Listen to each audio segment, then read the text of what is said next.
십계명에 대한 오늘 내용은 17번째 칭의에 대한 내용입니다.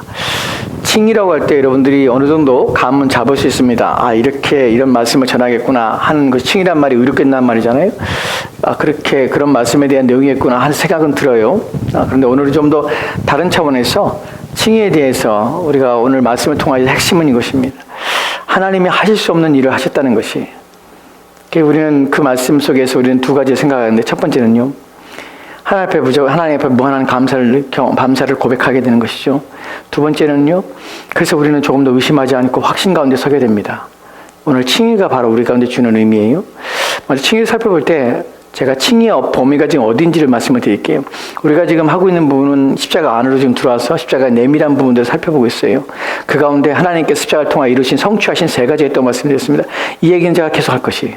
계속 말씀을 드릴 것이, 십자가를 통해 하나님께 성취하시기 원하셨고 성취하신 내용이 세 가지가 있어요. 하나는 구원이 있고요. 두 번째 하나님이 자기 계시예요. 자기 나타나신 것이에요. 세 번째 악을 정복함이에요. 첫 번째는 구원, 두 번째는 계시, 세 번째 악을 정복함. 이것이 하나님께 십자가를 통하여서 성취하고 오셨는 내용이에요. 이것만 하면 여러분들이 하나님께서 이걸 하셨지, 이거 우리 가운데 보이셨지, 이걸 나타내고 하셨지 라는 것이에요. 구원, 계시, 그 다음에 악에 대한 정복, 이 세 가지인데 지금 우리가 하고 있는 것은 구원에 관한 것이 첫 번째 구원에 가신데, 하나님의 구원을 성취하셨어요.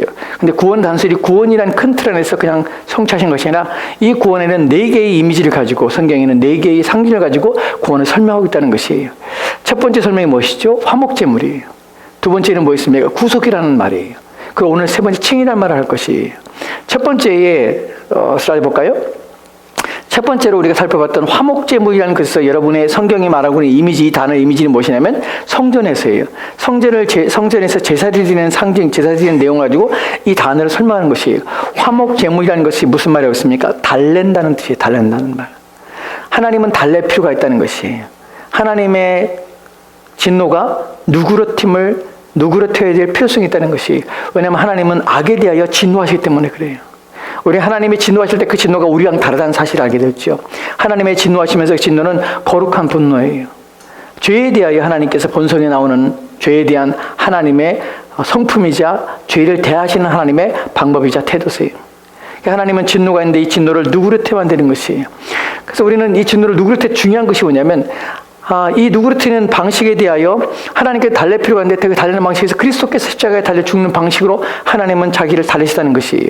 여기서 우리가 주의할 것이 하나가 있는데 무엇이냐면, 그리스도께서 십자가에 죽으심으로 그 자신을 화목제물, 달래는 제물이 되어서 죽으심으로 하나님의 진노를 누르게 하셨다 해서, 하나님의 진노를 달래셨다고 해서 그리스도가 하나님을 달래셨다고 말하면 안 된다는 사실이에요. 왜 그렇죠? 왜냐하면 이 그리스도를 십자가에 보내신 분이 누구예요? 성부 하나님이시기 때문에 그래요. 성부 하나님이 십자가에 그리스도를 보내셨고, 그 십자가에 고난을 당하셨고 죽게 하셨고 또한 그를 부활하시게 하십니다. 이 모든 과정 속에서 성부 하나님은 성자 하나님 안에서 이 모든 고난을 함께 당하셨고, 또한 이 십자가에서 함께 죽으심을 말미암아서 이 구원을 완성하셨다는 것이, 화목제물을 이루신 것이에요.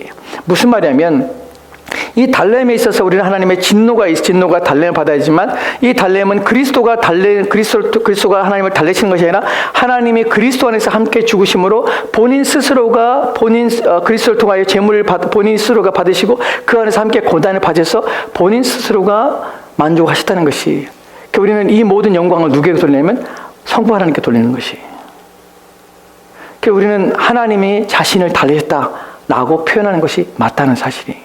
이해가 되십니까? 이 모든 구원은 하나님이 하신 것이, 우리는 하나님과 예수님을 분리하거나 또 예수님이 우리를 위해서 죽으셨다고 말하면 안 돼요.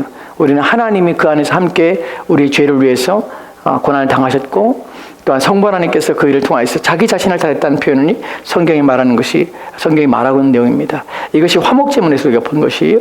두 번째 우리가 본 것은, 이제 성전에서 바울은 구원에 대한 이야기 속에서 두 번째 이미지로 우리를 끌어가는데, 그 두 번째 이미지가 어디냐면 시장이에요. 시장터에서 물건을 매매하는 이 단어를 사용합니다. 이 단어가 뭐냐면 구속이에요. 구속이란 말이 무슨 말이에요? 값을 지불하고 되사는 것이에요. 우리가 지난 시간에 살펴봤던 값을 지불하고 되사는 것이에요. 여기서 중요한 것이, 우리는 값을 지불하고 되사해야 될 필요성이 있는 존재라는 사실이 첫 번째로 등장하는 이미지예요. 우리는 값을 지불받아야 하는 것이 무엇인가 우리는 팔려 있는 것이 거기서 건져와야 될 필요성이 있는 것이 인간이 처한 상태라는 것이에요. 또한 여기서 이 이미지 속에서 우리가 알게 되는 것은 값을 지불한다는 것이 값을 지불하는데 그 지불이 누구를 통하여서 그리스도를 통하여 지불되었다는 것이 그리스도가 지불했다는 것이죠. 어떻게 지불했습니까? 십자가에 죽으심을 하는 것이에요. 그 성경이 뭐라고 합니까? 그리스도의 법의로운 피로 말미암아 우리가 사죄함, 우리가 속죄함을 받았다는 표현을 씁니다. 여러분, 그리스도의 피라는 표현이 단순히 피 흘림, 단순히 피라는 표현이 피라는 의미를 가지고 있는 것이 아니라 피는 무엇을 말합니까? 생명이에요. 우리 이렇게 번역할 수 있습니다. 그렇게 그리스도의 십자가의 죽으심으로 그 법의로운 생명을 죽게 하심으로 나를 살리신 것이에요. 왜냐하면 죄의 삭은 사망이기 때문에 그리스도께서는 자기의 생명을 나를 위해서 버리신 것이 생명이 생명을 맞바꾸신 것이에요. 그래서 이것을 보배로운 생명이라는 표현을 쓰는 것이고 성경에서 너희가 그리스도의 피를 말미암아 구원받았는데 어찌하여 다시 그리스도의 피를 흘리게 하며 다시 죄 가운데 빠질 수 있냐 이런 표현을 쓰는 이유가 무엇이냐면 생명이 생명을 바꿨다면 그 생명이 얼마나 고귀하고 얼마나 귀한 것인지를 우리가 안다면 내가 내 생명을 바꿔서 그 살리신 그 생명을 내가 얻은 그 생명의 가치를 우리가 안다면 우리는 그리스도를 위해 사는 것이 복되다는 사실을 알 것이에요. 그 성경에서는 이제 내가 사는 것이 아니라 나를 위해 죽으신 하나님의 아들을 믿는 믿음 안에 산다는 것, 내 안에 그리스도가 사신다는 것 이런 표현을 쓰는 이유가 생명이 생명을 맞바꿨기 때문에 그래요. 여기에 나오는 세 번째 이미지가 무엇이냐면 그리스도께서 우리를 죽으신 말미암아 우리가 다시 되샀다는 표현은 이제 우리의 생명의 주인이 바뀌었다는 것이에요. 누구의 것입니까? 그리스도의 것이 되었다는 것이에요.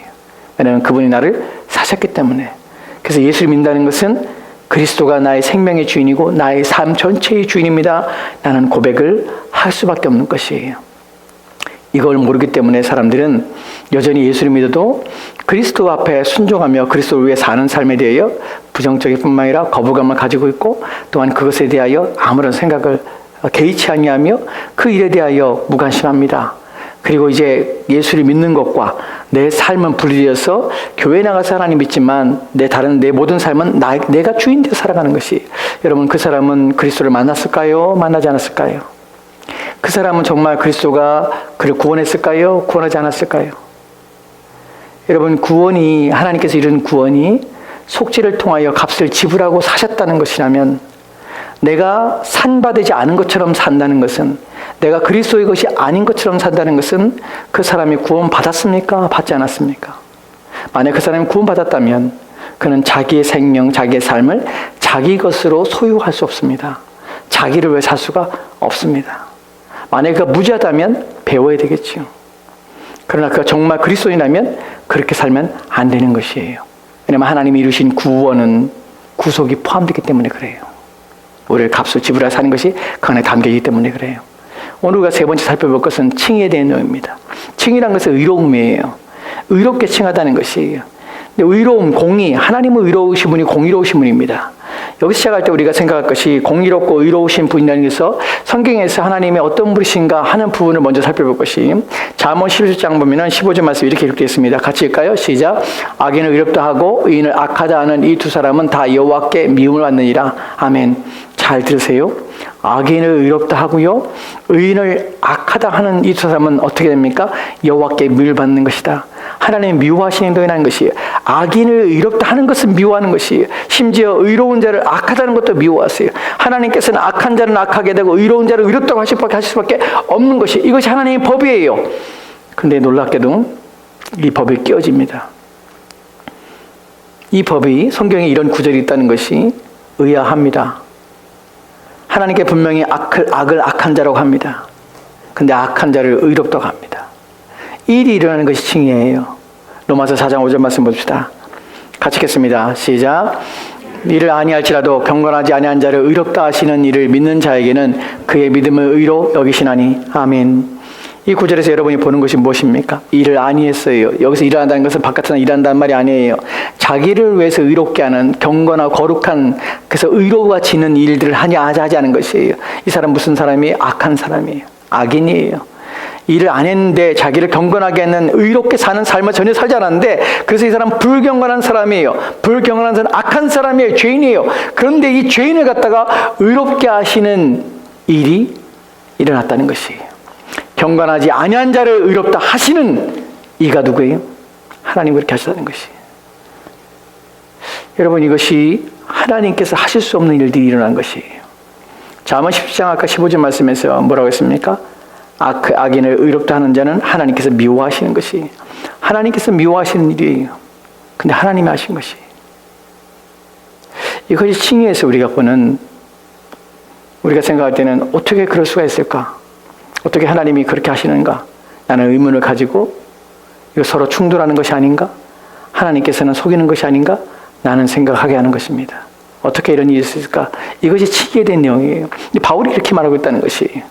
바울은 이 얘기를 어떻게 하나님께서 의롭지 않은 자를 의롭다고 하는 것을 금하시는데 왜 스스로 의롭지 않은 자를 의롭다고 하시는가 하는 부분에서 네 가지의 내용을 가지고 이것을 증명해냅니다. 이 이야기를 해요. 그 안에는 첫 번째는 무엇이냐, 원천이, 이 의로움의 원천이 무엇인가 하는 부분이에요. 두 번째는 이 의로움에 대한 근거가 무엇인가 하는 부분이에요. 세 번째는 이 의로움에 대해서 방법이 무엇인가 하는 것이, 네 번째는 이 의로움에서 얻어지는 효과가 무엇인가 하는 것이, 이 부분에 대해서 이제 살펴볼 것이, 첫 번째로 보면 원천입니다. 이 칭의에 대한 원천이 첫 번째로 가지고 있습니다. 시작. 신자들이 받게 되는 칭의의 원천은 하나님의 은혜로 말미암아 의롭게 된다. 원천은 누구냐면 하나님이라는 것이. 여러분, 사람이 사람을 의롭다고 말할 수 없습니다. 왜냐하면 모든 사람은 죄를 졌기 때문에 누구도 누구에게 의롭다고 말할 수 있는 자격이 없어요. 근데 누군가 우리에게 의롭다고 말할 수 있다는 것은, 그것은 의로우신 분만이 우리 가운데 의롭다고 말할 수 있는 것이, 자격이 있는 것이에요. 근데 그분이 누구시냐면 하나님이 우리를 의롭다 하시는 것이에요. 칭의의 원천은 누구냐면 하나님이세요.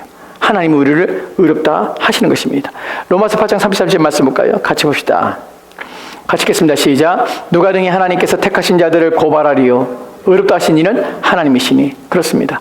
하나님께서 우리를 의롭다 하시는 것이에요. 여러분, 여기서 우리는 아직도 의문을 가지고 있습니다. 무슨 의문을 가지고 있습니까? 의로운 자를, 악하다는 자를 하나님 미워하십니다. 악한 자를 의롭다는 자를 하나님 미워하십니다. 그런데 하나님께서는 악한 자를 의롭다 하시는 것이에요. 일하지 않은데 불구하고, 경건하지 않은데 불구하고 이 악한 자를 의롭다 하시는 이가 하나님이라는 것이에요.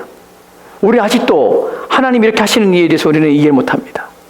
근데 하나님께서 이렇게 하시는 일들이 두 번째에서 근거가 무엇이냐는 것이, 하나님께서는 마구잡이로 자기 마음대로 자기 뜻대로 내가 하고 싶은 대로, 내가 약하지만 나는 얘 의롭게 할 거야 라고 한다고 해서 의로워지는가? 하나님은 자기를 부인할 수 있는가? 자기 말을 반대되는 말 할 수 있는가? 거짓말 할 수 있는가? 속이는가? 하는 부분이죠.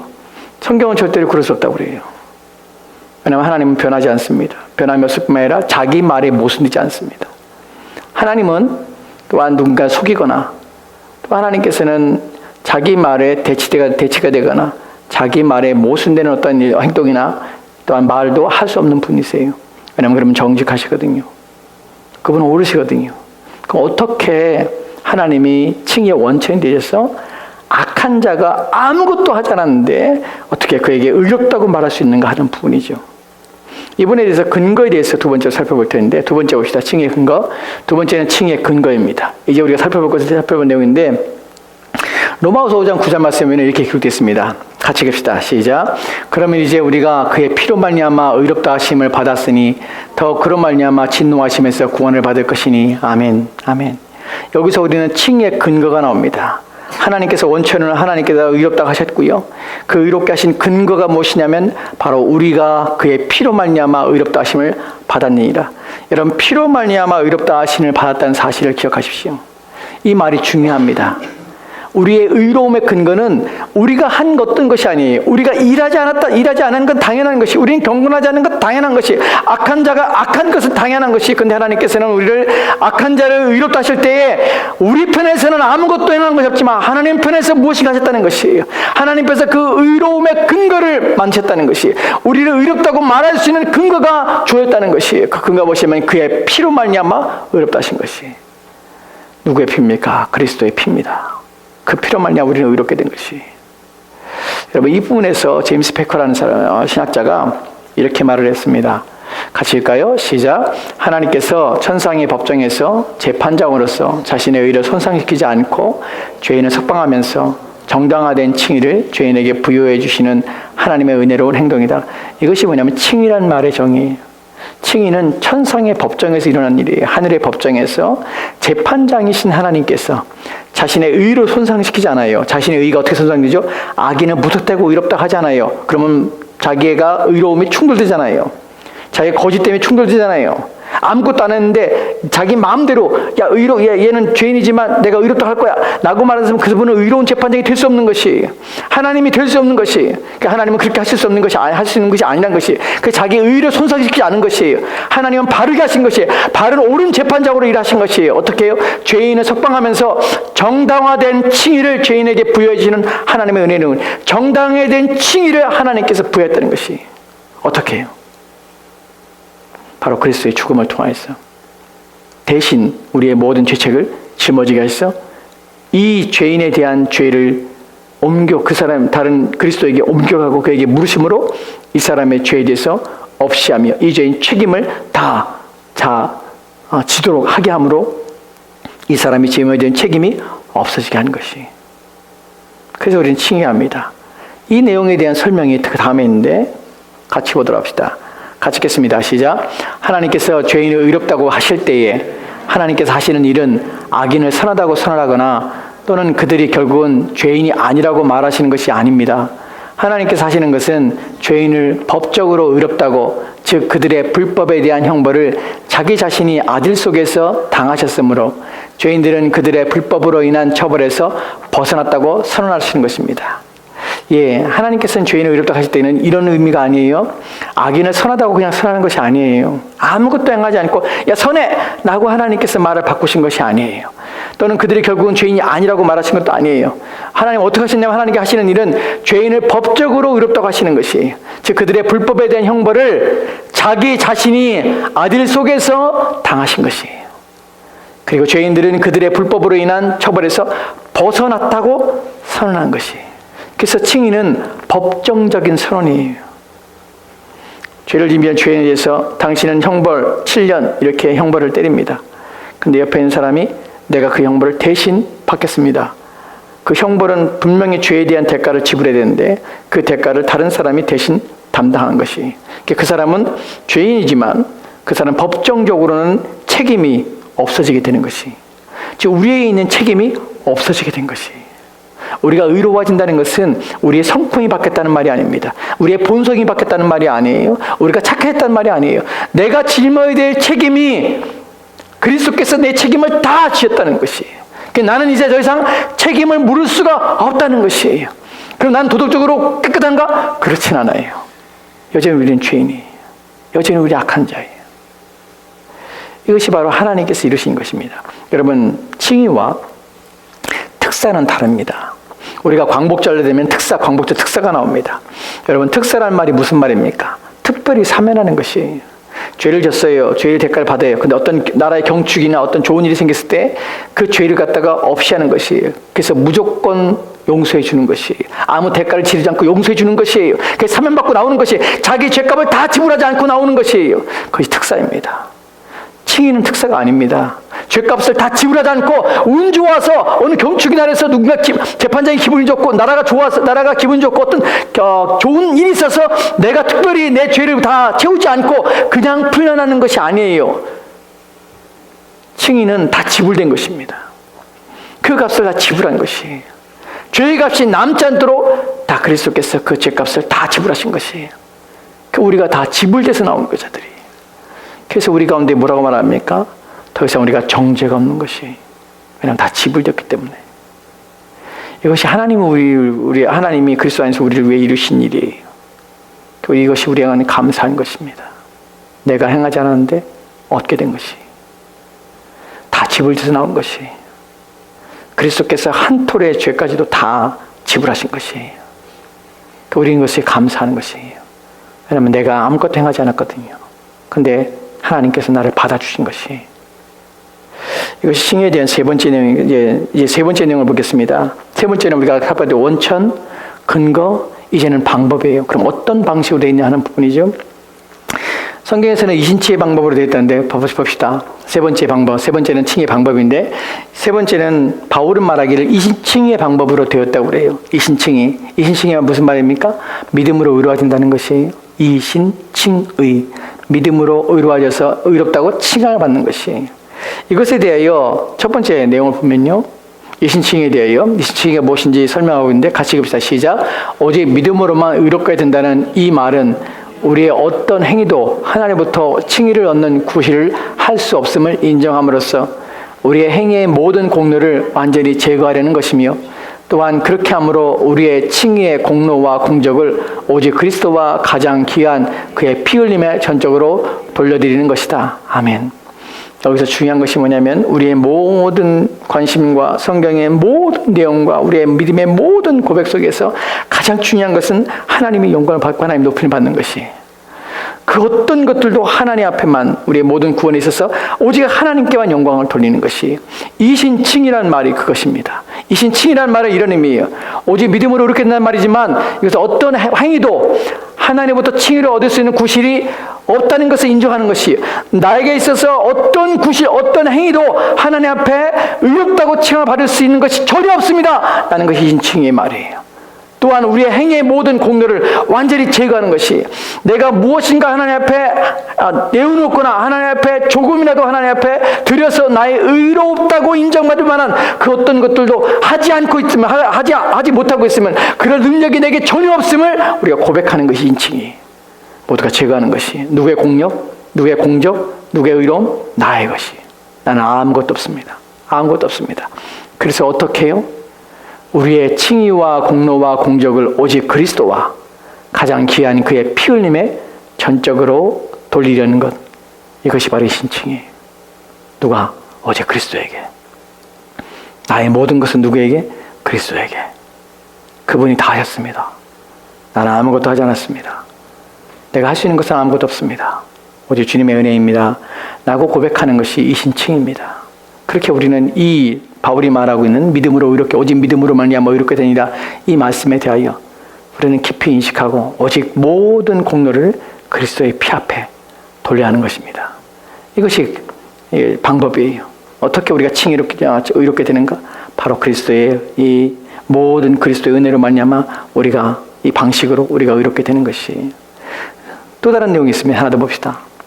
여기 보면요, 칭의 방법에 대해서 같이 읽읍시다. 시작. 믿는 자를 의롭게 하실 때에 그의 믿음의 가치 때문이 아니라 그가 믿는 그 신앙의 대상의 고귀한 가치 때문에 의롭게 하시는 것입니다. 아멘. 여기에 중요한 내용이 있죠. 하나님께서 우리의 믿음 보실 때에, 믿는 자를 의롭게 하실 때에, 우리가 의롭게 될 때에 그 믿음의 가치 때문이 아니라, 여러분 예전에 하이델베르크 기도문답 할 때 우리가 이 부분도 생각해 봤는데 다시 여러분에게 리마인드 시킬게요.